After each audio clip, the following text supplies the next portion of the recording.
مستحيل في نفس الوقت ان طياره تدوز منه، ومستحيل طائره تحلق فوق منه. الا كنتي اول مره كتفرج في هذه القناه هبط لتحت دابا ودير سبسكرايب ولايك وخلينا نبداو. غادي نهضروا اليوم على واحد من اكثر البحور في العالم الغريبه. غالبا ملي كتسمع بحر كتخيل غالبا كتقول حوت اللي غياكل قرش الى اخره، ولكن ملي كنهضروا على بحر ما فيش الامواج، ما فيش الحيتان، ما فيش ولكن المشكل اللي كيخلع فيه هو انه كيبتالع الناس.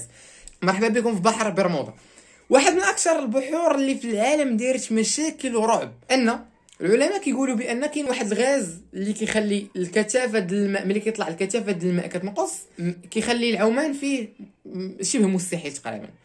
فاي طائره كدوز كطيح، اي طوموبيل واخا اي طائره ما عرفتش السبب بالضبط علاش اي طائره كطير، شاركونا في الكومونتيرات.